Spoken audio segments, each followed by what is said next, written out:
Gaano ka nakatagal na naninirahan dito sa kubo mo? I mean, dito sa loob ng farm?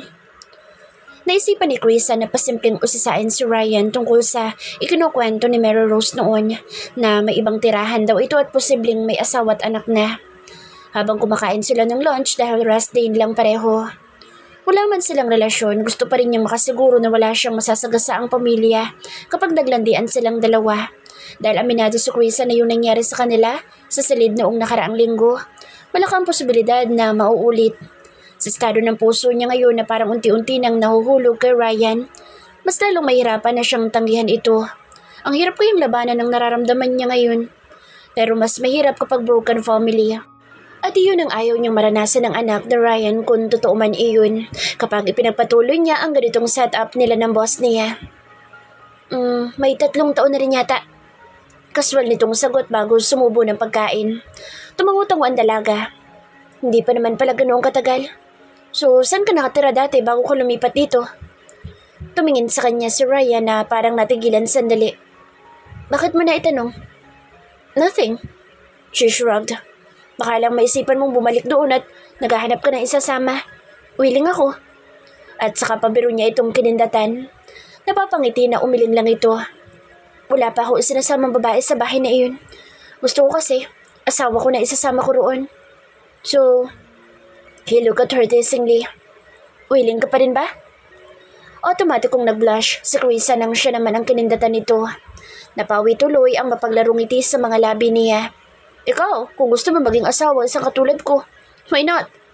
Sakay pa rin niya. Wala siyang balak magpasindak dito. Basta, kilala mo naman ang ugali ko. Baka magsisi ka. Ngumisi ulit ito. It's okay. Masarap ka naman eh. Perv! Biglang sigaw ng dalaga sabay hampas kay Ryan. Lalo tuloy niyang naramdaman ang pag-iinit ng kanyang buong mukha. Maganda pa. Hindi na ako lugi kung ikaw ang lalahian ko. Kaya ko namang kontrolin ang ugali mo eh. Pagpapatuloy nito kaya lalong namula sa pagkapahiya ang dalaga. Can we not talk about it? Mahinang hinampas na Chris ang lamesa para patigilan ng binata dahil na-awkwardan siya. Hindi naman sila mag-boyfriend pero tungkol sa pag-aasawa at lahi-lahi na agad ang pinag-uusapan nila. At saka hindi pa nga siya totally handa na tanggapin sa sarili niya na may gusto siya kay Ryan. Ang maging asawa pa kaya nito? Uy, kinikilig. Panunokso pa nito sa kanya. Me? Kinikilig sa'yo? Nilakasan niya ang boses at sa kanya ito pinandilatan ng mga mata. At bakit naman ako kikiligin sa'yo? Feeling mo ha?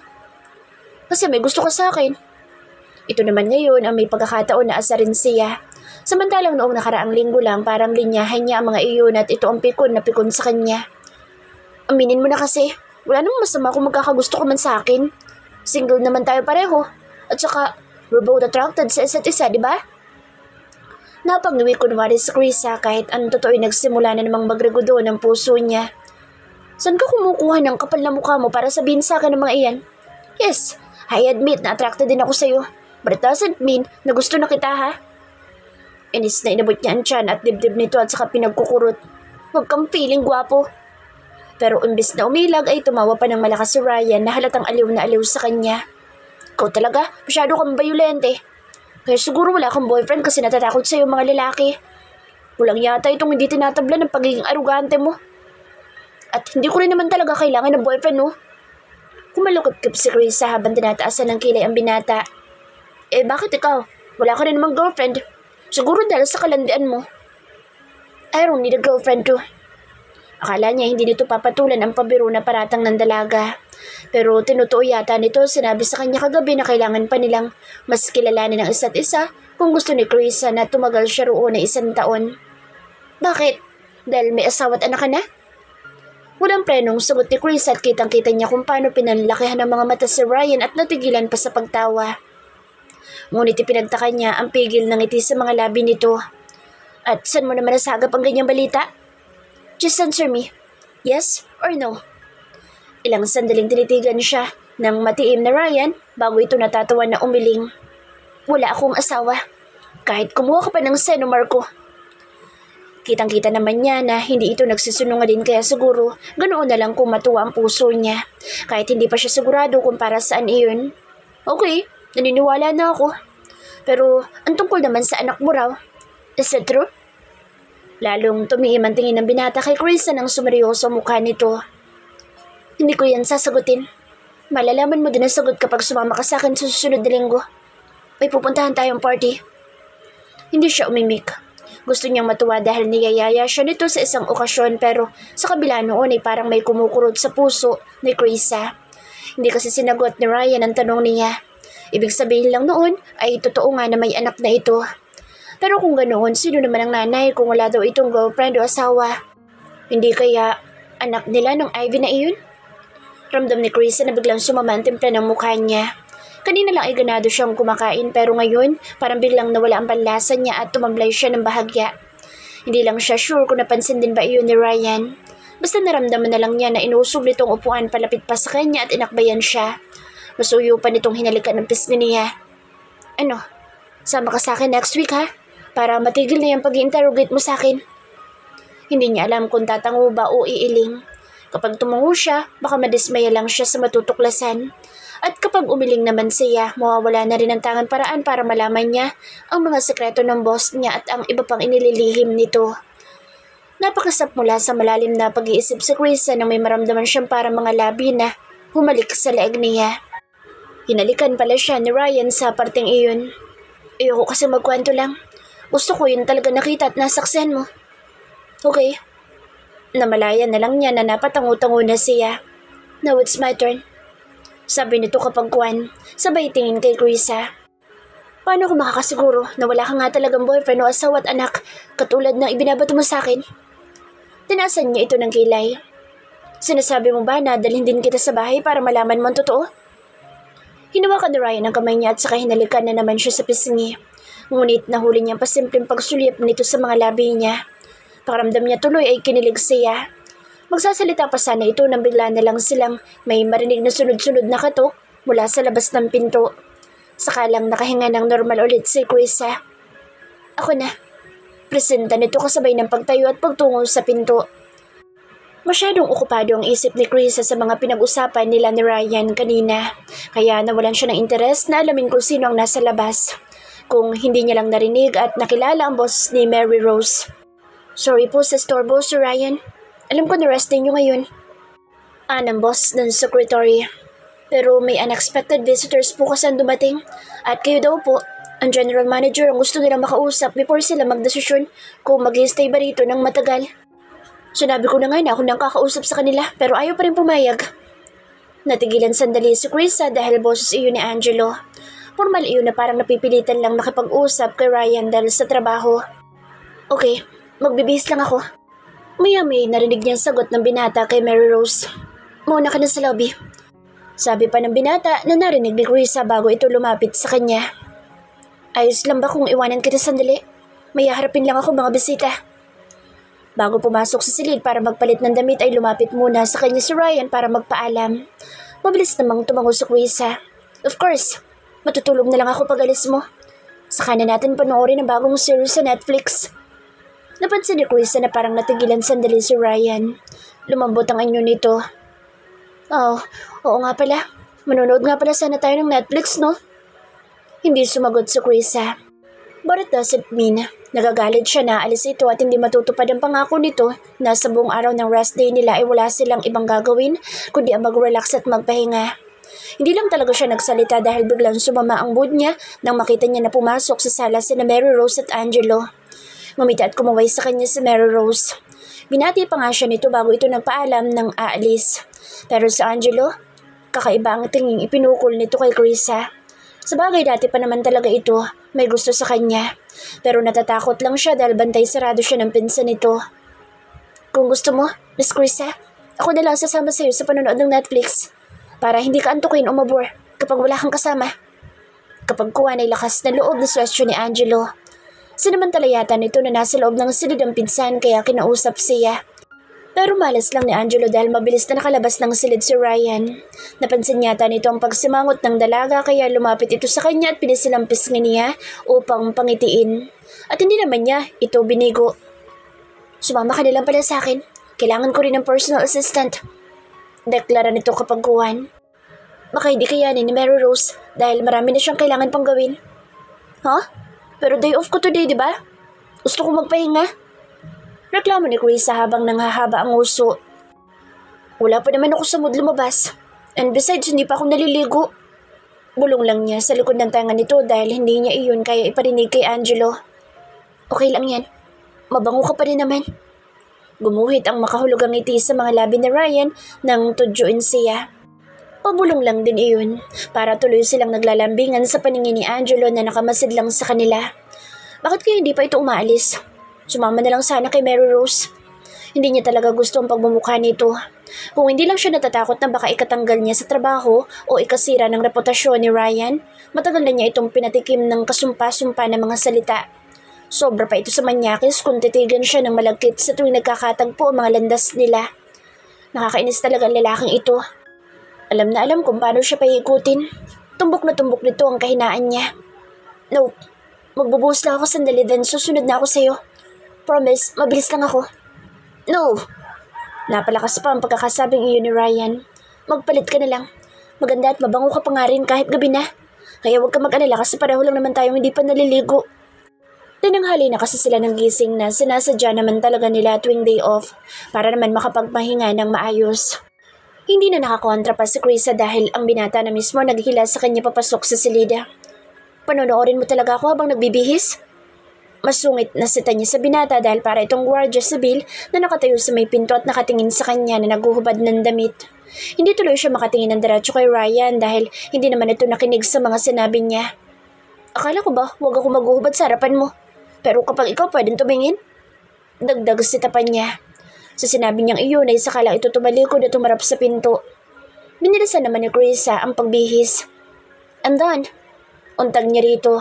Kapag kuwan, lumapit siya. Ilang sandaling sinuyod siya nito ng tingin bago nito kinuha at mahigpit na hinawakan ng kamay niya habang palabas sila ng sala. What are you still doing here? Malamig na sita nito kay Angelo na makitang nandoon pa rin ang HR manager at nakatingin kay Krisa. Wala kang mabibiktima pa rito. Hindi ko napapayagan. Akala niya na maapektuhan si Angelo pero ngumisi lang ito ng nakakaloko bago nauna nang lumabas. Pero ano nga kayang ibig sabihin ng huling sinabi ni Ryan sa HR manager? Hindi pa rin ba ito nakaka-move on sa pang-aagaw ng sariling pinsan sa dating fiancé? Hawak-hawak pa rin ni Ryan ang kamay ni Krisa nang makarating sila ng lobby ng hotel kung saan daw naghihintay ang mga visitors na isang buong pamilya raw. Kahit hindi komportable ay hinayaan na lang ni Krisa. Mas gugustuhin pa niya magpahila sa boss niya kaysa ang makorner na naman ni Angelo na nakasunod pala sa kanila. Ngunit nanlaki ang kanyang mga mata nang makita niya ang isa sa mga bisitang naghihintay na walang iba kundi ang senador at kaibigan ng kanyang ama na si Ramon Alcantara.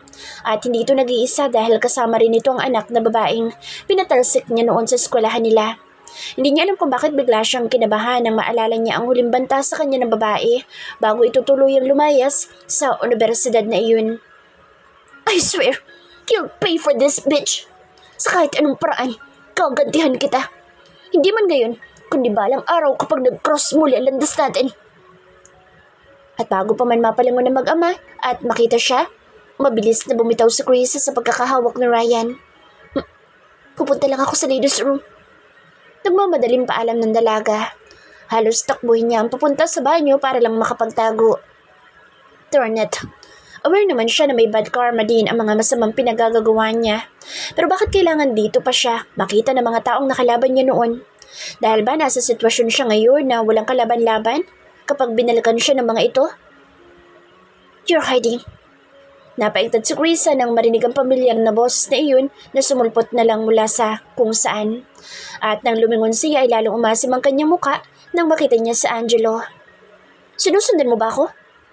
Imbis na sagutin siya ay tumawa lang ito ng nakakaloko na lalong nagpakunot sa noo ng dalaga.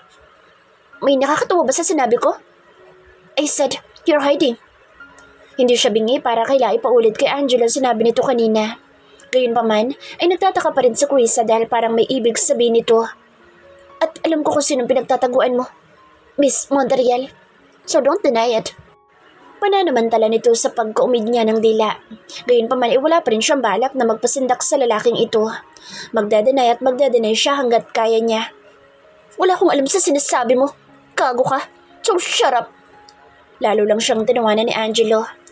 I know who you really are, Miss Montreal. First meeting pa lang natin, kilala na agad kita. At hindi lang ako sa farm na ito nakakaalam sa tunay na pagkatao mo. Kahit gulat na gulat, hindi pa rin yun ipinakita ni Chris sa kaharap. Kung ganoon na alam mo na pala kung sino ako, hindi ba dapat na alam mo na hindi ako dapat tinatrato ng ganyan? At mas lalong hindi mo ko dapat sinisindak. Ngunit sa halip na sumagot ay isang nang-uuyam ng ngiti lang ang ibinigay sa kanya ni Angelo. Because a bird cannot fly with a broken wings. Makulog ang sabi nito, pero hindi tangan dalaga para hindi yun makuha.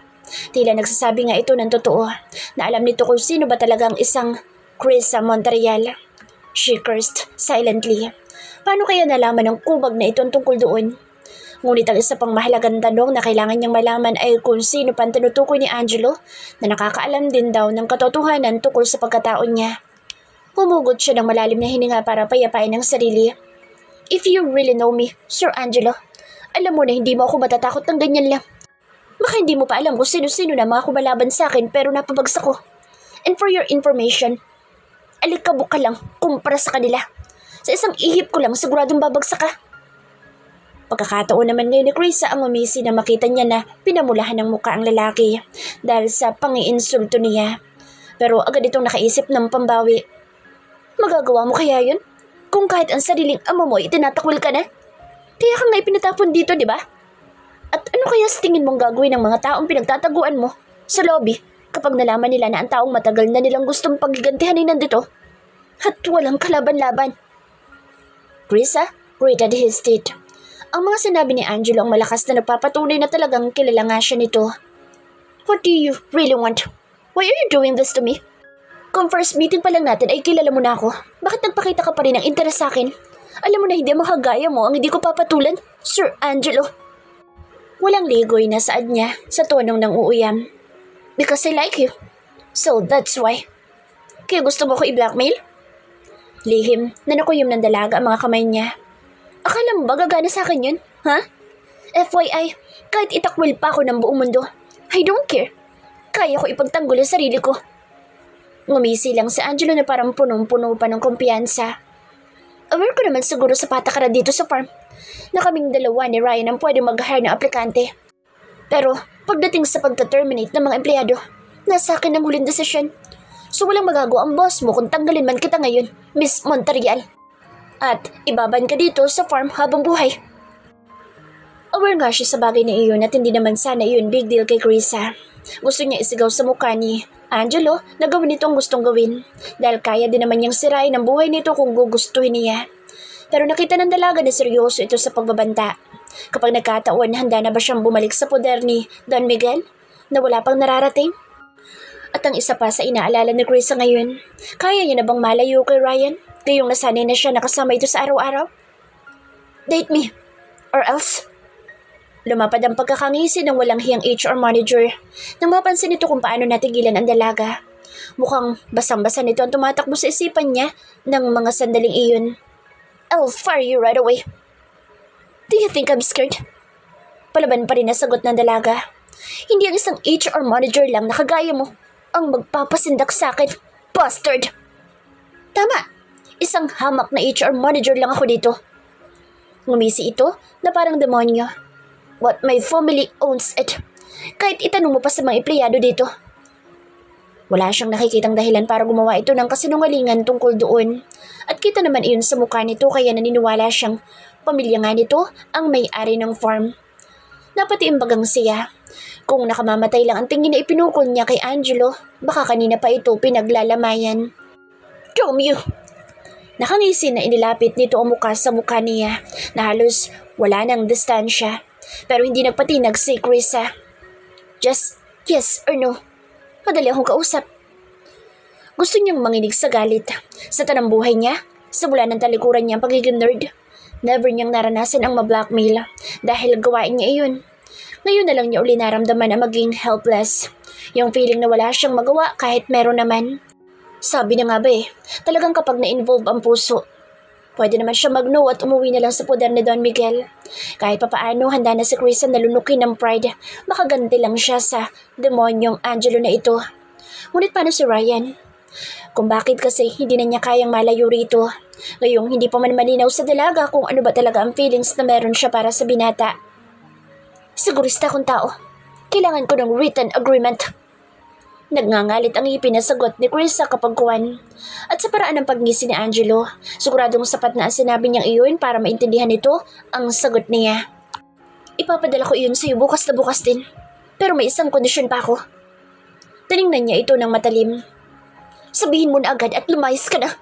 Nasusuka ako sa pagmumukha mong gago ka. Hindi pinansin ni Angelo ang galit niya. Muli nitong inilapit ang mukha sa mukha niya. Hindi ito tumigil sa paglapit hanggat hindi siya nito nasusukol sa pinto ng ladies' room. At saka muling bumulong. Kanina pa hinahanap na Ryan si Krisa. Yayayain na sana niya ito na umuwi na dahil tapos ng pakikipag-usap niya sa mga guest. Mabilisan lang iyon pero agad naman niyang nakumbinsi na magstay sa hotel nila. Sa bagay, wala pa naman naging guest o kliyente ang bukid ni Jose na hindi napapapayag na Ryan na manatili doon. Ang totoo niyan kaya binilisan niya ay para makauwi na agad sila ni Krisa. Bukod sa nahihiya siya sa dalaga dahil inistorbo niya ang day off nito. Gusto rin ng binata na ituloy ang plano nila na panonood ng bagong TV series sa Netflix. Ideya iyon ng dalaga pero siya itong excited sa mula pa kahapon nang planuhin nila iyon bago sila nag-rest day. At sa buong buhay niya bilang general manager nitong farm, ngayon lang siya na-excite ng ganito kapag day off. Dati nga kahit rest day niya ay nagtatrabaho pa rin siya dahil nabobore siya sa kubo. Pero iba na ngayon. Ibang-iba na. At alam ni Ryan na dahil iyon kay Krisa. Hindi niya napagilan ang pagsilay ng matamis na ngiti sa kanyang mga labi nang maalala ang dalaga. Parang kinikilig ang puso niya na hindi niya maintindihan. Nakangiti pa rin siya nang tunguhin niya ang ladies' room. Nagpaalam nga pala si Krisa kanina na pupunta roon. Ang ipinagtataka lang niya ay kung bakit ito natagalan o baka naman may pinuntahan pang iba. Napahinto sa paglalakad si Ryan nang humayo ng kanyang tingin sa harap ng ladies' room. May nakita siyang babaeng nakasandal sa pinto noon habang may kahalikan na lalaki at hindi siya maaaring magkamali. Ang babae at ang lalaki nakita niya ngayon na naghahalikan ay walang iba kundi sina Krisa at Angelo. Otomatikong tumiim ang bagang ng binata at nakuyom niya ang kanyang mga kamay sa nasaksihan. Alam niya na wala siyang karapatan na magalit dahil wala naman silang relasyon ni Krisa. Pero simula nang may nangyaring intimate sa kanila, sa loob-loob niya ay inangkin na niyang pag-aari ito. Batid naman niya na mali iyon at sa pagiging liberated ni Krisa, malabo na pumayag ito na angkinin niya basta-basta. Tanggap naman niya iyon. Ang mahirap lang tanggapin ay dahil ang lalaking ipinalit nito sa kanya ay walang iba kundi si Angelo pa na siya ring umagaw sa unang fiancé ni Ryan. Hindi niya alam kung gaano katagal naghalikan sina Angelo at Krisa. Pero nang maramdaman niya na titigil na mga ito ay mabilis na siyang sumibat bago pa man siya makita ng dalawa at pagtatawanan, lalo na ni Angelo. Bibigyan kita hanggang bukas para magdesisyon. Ayoko sabihin mo na wala akong puso dahil binibigla kita. Tila nang aasar pa na pahayag ni Angelo bago sila naghiwalay ng araw na iyon. Muntik na siyang pigilan ng pride niya. Pinakaayaw pa naman niya ang pinagmumukhang walang choice. Ngunit yun ang kailangan niya ngayon. Dapat malaman muna niya na talagang pamilya ni Angelo ang may-ari nitong farm at may kapangyarihan ito para tanggalin at iban siya roon. At ang tanging paraan lang ay si Ryan. Siguradong alam nito ang buong katotohanan. Huwag kang feeling gwapo dahil gago ka lang. Gigil niyang sabi kay Angelo na magpakit pa ito sa kanya. Pagkasabi noon ay nagmamadali na siyang umalis para balikan sa lobby si Ryan. Ang tagal na rin niyang nawala kaya baka tapos na rin itong makapag-usap sa mga guest. At baka nasa hotel room na rin ang pamilya ni Ramon Alcantara. Gago ka, Angelo. Kung inaakala mo na masisindak mo lang ako ng ganito, pues nagkakamali ka. Dahil mamamatay muna ako bago mo ako ma-edit. Buo na sana ang desisyon ni Krisa na i-decline ang offer ng HR manager kahit kamag-anak o hindi man ito na may-ari ng farm. For sure naman natutulungan din siya ni Ryan kapag sinabi niya ang totoo. Hindi niya kayang mahiwalay dito. Ngunit mas hindi kaya ni Krisa na kay Angelo makapag-date sa loob ng 1 taon. Pero kung kailan handa na ang dalaga na piliin si Ryan na ito ang makadate niya sa loob ng 1 taon, ay saka naman niya ito nakita sa di kalayuan na kahalikan ng ex-fiancé nitong sa Ivy. Magkaya ka pa ang dalawa habang nakasandal sa malaking puno ang babaeng manager. Medyo tagukas ang kinaroroonan ng dalawa at walang ibang tao sa paligid. Ibig bang sabihin, ganun ang ginagawa ng dalawa kapag nagkikita at wala siya? Bumabalik na ba si Ryan kay Ivy kaya ganoon na lang ito kumagalit sa pinsan? Umawang ang bibig ni Krisa at hindi niya maintindihan kung bakit bigla na lang tumulo ang mga luha niya habang nakatiimbagang. Ang tanging naiintindihan lang niya na mga sandaling iyon ay ang kirot na biglang umalipin sa puso niya. Nasaktan siya sa nakita dahil aminado na siya na may puwang na sa kanyang puso si Ryan. Sir, talagang gago na yun. Babaero pa. Kaya pala sinasabi niya na active ang sex life niya. Patuloy na paghihimutok ni Krisa habang palayo siya sa hotel. Hindi siya nagpakita kay Ryan at hindi na rin niya binalikan sa Angelo. Mga gago sila. Magpinsan nga at parehong mga babaero. Akala siguro ng boss niya maluloko siya nito habang buhay.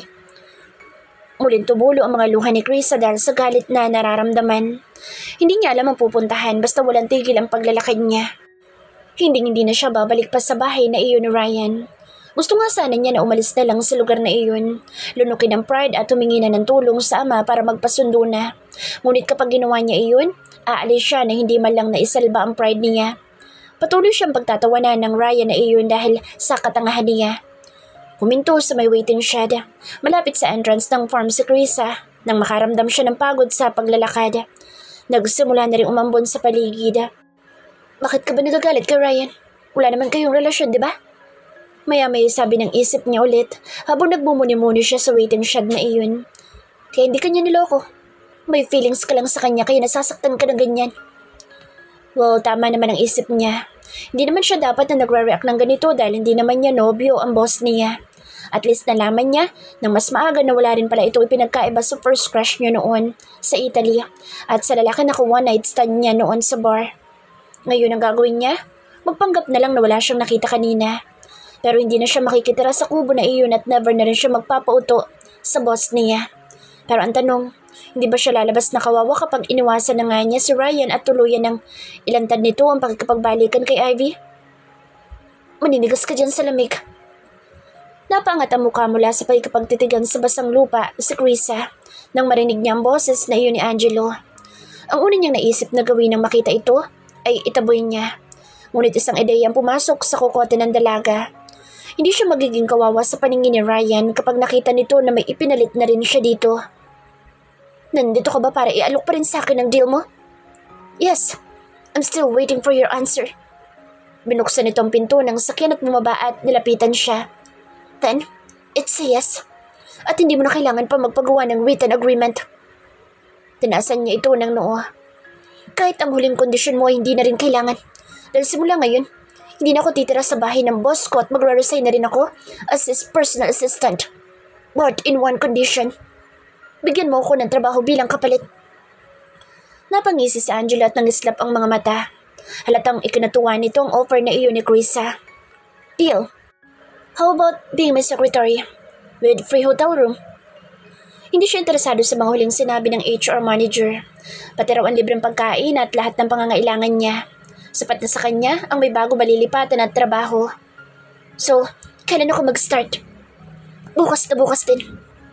Tumango si Krisa bago niya naisipang sabihin ang isa pa niyang kondisyon. Ang siyang pinakamahalaga sa lahat. And one more thing, Sir Angelo. Date lang ang usapan natin. Kapag lumampas ka doon, I swear, sisirain ko ang buhay mo sa oras na makabalik ako sa modernidad. And I won't stop hanggang sa pagsisisihan mo na nakapag-deal ka sa akin. And if you really know me, alam mo na higit pa rin ang kaya kong gawin. No problem. Mabilis nitong sagot. Yes, I like you, especially your personality. But to be honest, kaya lang naman kita inaalok lang ganito dahil may gusto kong patunayan sa boss niya. Just like what I did to Ivy, his ex-fiancé. Inalok ko siya ng malaking halaga kapalit ng pagpayag niya na hiwalayan si Ryan. Pero hindi totoo na nagkaroon kami ng relasyon. Bahagyang lumuwa ang mga mata ni Krisa. Dahil kung magsalita si Angelo, wala man lang iyong bahid ng konsensya. Parang mas proud pa nga ito sa ginawa. You really did that? Sa sariling pinsan mo? Ano ba kailangan mong patunayan sa kanya para gawin mo iyon? I'm a gay. And I hate him for being a straight one. Palagi na lang siyang bida sa pamilya namin kahit ampun lang naman siya. Pakiramdam ni Chris ay lalong lumuwa ang kanyang mga mata sa naging pasabog ni Angelo. Wala sa itsura nito ang pagiging bakla. Pero hindi rin naman niya makita o kahit maramdaman na nagsisinungaling ito. Dahil para saan naman kung sisirain ito ang sarili sa kanya? Ngayon lang din niya na-realize na kung pamilya nga ni Angelo ang may-ari nitong farm, ibig sabihin pamilya rin itong posibleng nagluklok kay Ryan sa posisyon nito. Kaya nga kahit pamilya ko may-ari nitong bukid na Jose, si Ryan pa rin ang ginagawa nilang general manager dahil sip-sip ang gagong yun. Biglang naging boses babae si Angelo nang sumigaw na tila ng gagalaiti. Kumalukip-kip pa ito na parang isang babae talaga. Did everyone know? No one, except you and me. Mabilis ditong sansala sa mga katanungan ni Krisa. I mean, dito sa lugar natin walang nakakaalam. Pero sa Manila, halos lahat ng mga kaibigan ko ay LGBT. Hindi pwedeng malaman ng pamilya ko ang tungkol sa tunay na pagkatao ko dahil siguradong itatakwil nila ako.